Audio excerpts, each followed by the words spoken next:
What is up, guys? Welcome back to the channel. Today's reaction video is let's talk about American social etiquette, obviously by Lost in the Pond, absolute legend. Yeah, definitely, and also you nailed it. I know etiquette. I you just nailed it first time. Don't let me think about it. I'm not saying it ever again because I will butcher it. It's one of them words which sometimes I say right, sometimes I don't. Smash that if you enjoy this content. Smash that subscribe button as well. What is your like goal for today? 2,000 likes. Get a like and we'd appreciate it. And you will maybe get a free toy at your door at some point if you like the video. I can't guarantee it, but you never know.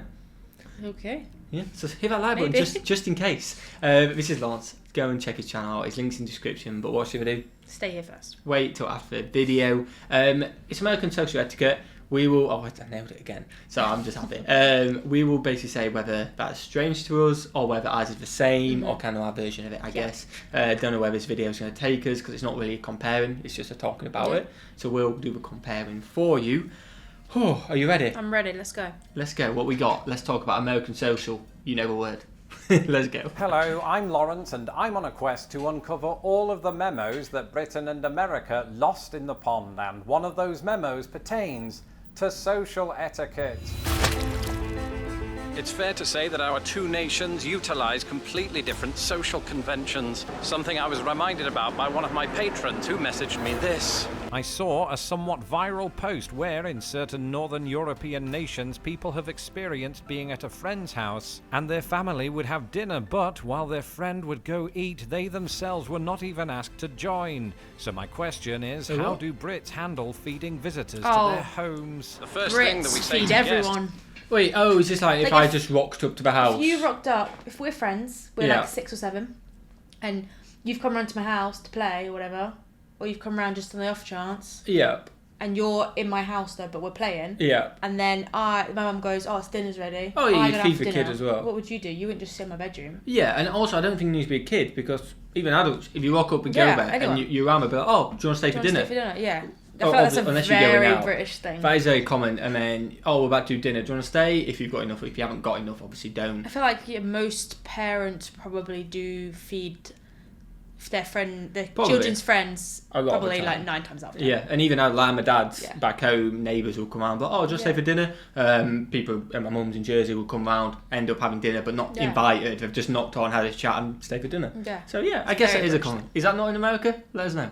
Is sorry for the mess, even amid a completely pristine house. After that, I've definitely been to UK houses where I was invited to eat with the household and others where I was not, and I must say, I was always fine with being left out, unless they cruelly dangled before me a plate of sausage rolls, or pork pies, or a Sunday roast. I've just realised I was never fine with this. I think Americans are just more predisposed toward hospitality.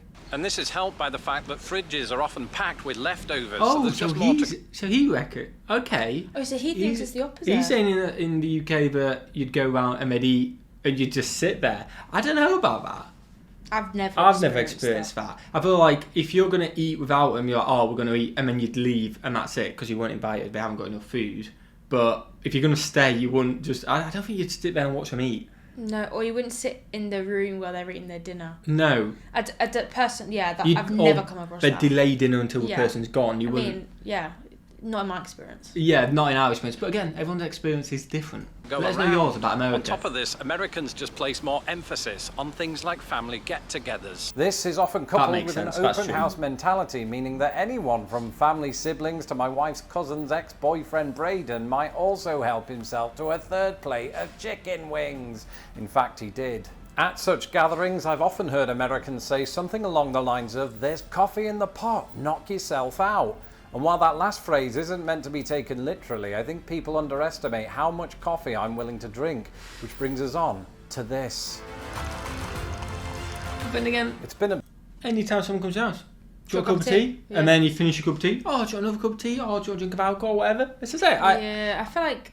I feel like he's been out of the UK for a long time. Yeah, maybe back in the day, maybe it was different. Observed by several experts, but also BuzzFeed, that Americans associate having a catch-up with consuming caffeine. And it's true. You'll often hear phrases like, "Want to talk about this?" or not coffee. Of course, you might think that the British equivalent of this would somehow involve tea. Not really. It is technically, but I'd say if you say, "Do you want to go?" I don't know, because I feel like if people say to me, "Oh, do you want to meet up? I'll grab a coffee." They don't mean coffee. Yeah. They mean a hot chocolate. You normally have a hot chocolate or something like that. They just mean go to a coffee place like. I'd say more the equivalent is a beer. Yeah, for men, I think. Yeah, for men, like after if like I've seen someone who used to work with me, something like calling something like, I'll see him. I'm like, we need to have a beer sometime, catch up, and then we go up to the pub eventually and have a beer. Like my old school friends and that, they're like, we need to meet up and have coffee. Like, I'd never drank coffee in my life, and I still go, yeah. Yeah, you go for a coffee. But like you go like in Jersey, like we have the coffee houses, don't we? Like a few Costa of them, yeah. Coffee. You don't. I've never been there for a coffee. I don't. Yeah, you just go hot chocolate, don't you? Hot chocolate, or you get a tea or something. But it's just. But I suppose it's the same. But I think for at least men and a lot of people like in office work, it's go for a drink of beer probably and then UK, catch up a beer. More beery as well. I'm guessing Lawrence is going to say that too. For men, the more likely candidate from experience is beer. However, Americans have a much different relationship with alcohol, which serves less as a vehicle for casual afternoon chatter and more as an evening social lubricant every now and then. The concept of meeting for coffee fits America's relationship with coffee, which is consumed among Americans at 1.5 times the per capita rate of British people. In contrast to alcohol, coffee helps kick the brain into action, leading to livelier conversations as it stimulates those in attendance. That wasn't a euphemism. And while coffee houses and chains are gradually becoming more popular in Britain, they've still got a way to go to catch up with the selection offered up in America, popular, like you said. Not to mention the coffee sizes. I've often heard that America, despite its association with wealth and material possessions, doesn't like to talk about money. In fact, this was backed up in recent studies that found Americans would sooner fill their conversations with topics such as relationships, mental health, race, sex, and politics than with details about their earnings. It's been a while for me, but I'm not sure this was altogether different in Britain. For instance, I never knew how much my British family members were making. Yeah. Additionally, I think it's the same in... I think it's kind of the Britain, I don't think you'd never ask people how much money you make. No, I don't think you even ask your parents, like, how much, do you know what I mean? I feel like the only other person... Maybe as you get older, you know a little bit more. I feel like as another person, the only other person I know who makes what money they make is you. We kind of know each other. We know each other's, and then I don't know my parents. Yeah, I think it's rude to ask, isn't it? I don't really know why you need to know. I probably like if it's an unusual income or something like that, or maybe like someone's doing takeaways on my side, something like but how much you earn? Does that mean? And if you ask politely, and if they say, I don't really want to say, it's like fair enough. Yeah. You do you. I don't mind at all. If I want to tell you, I want to tell you. But I never go, how much do you make? It's kind of like, if you don't mind me asking, how much is that? Because you do a couple hours at night for that. You know what I mean? But like your main job, I don't think anyone's ever asked. Yeah, I feel like if they're doing like a takeaway driving, you say, how much do you make? Or tips or something like that, yeah. Yeah, if you're like, because there's an option for you to potentially do. Whereas at work, like general main wages. maybe people do talk about it at times. I've probably had discussions with people as well. But I don't think I've ever gone out my way to bring it up or try and find out how much someone makes, you know what I mean? Let us know what you guys think. I think that's the same, aren't we? Same on that. Let us know what you guys think in the comments. There was even a time when I myself felt uncomfortable asking people to support Lost in the Pond on Patreon, which you can do at patreon.com/lostinthepond. We got a Patreon. But it's possible that discomfort around money is even more intense in America, simply because the nation is home to a drastic gap between the rich and poor. Discussing one's income has the potential to make those with less feel bad, whether it is they who are doing the talking or the listening. For this reason and a variety of others, I very rarely had discussions with Americans that revealed either party's financial worth. But Americans do talk. The suggestion has often been that they talk too much and certainly a few decibels above everybody else. But I'm not entirely convinced that this is always true or particularly unique to Americans. In Britain, I had plenty of loud friends, something that became particularly apparent after those beers. And even I might become loud and undignified if I win Vlogger of the Year at the 2022 Blogosphere Awards. To make that happen, go to blogosphere.biz/awards Go and vote for me once you get to step 3. And don't forget to vote for those 2 Brits in the travel category. Yeah, you know what? Make sure this video came out about a month ago or a couple of weeks ago. 3 weeks ago. 3 weeks ago. So it may still be open. It may still be open. Go and check it out. Again, wait till the end of this video and go and vote for Lawrence. He deserves it. Hopefully he did win if it is already over, but if it isn't, go and vote for him. Perhaps the stereotype persists because of how Americans present themselves abroad, or because of the often hammed-up nature of their film characters. But on the whole, I've never really found Americans to be much louder than the British. One exception to this might present itself at those family get-togethers. But these are not so widespread a feature of British life, and it's not easy to draw a comparison.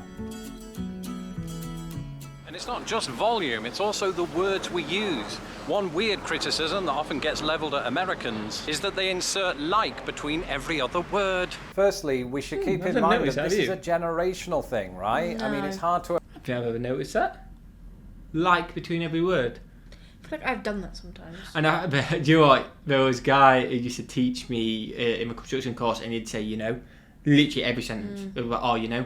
Yeah, but this, like this, it's you just, know. for some people, it's just a comfort thing. Definitely, and there's something wrong with it all, by the way. Like if you're anxious, like I feel like, there we go. It's just a filler, Just isn't it? like- Yeah. See, boom, you know, it's just a filler, Yeah, isn't it? I it guess. is. It's a good filler. And if people are nodding along when you say, you know, it's like, alright, yeah, they're getting what I'm saying and stuff like that, I guess. But yeah, I think that's not an American thing, is it? No, I feel like That's just a worldwide thing, I'd isn't say it? that, I'm sure.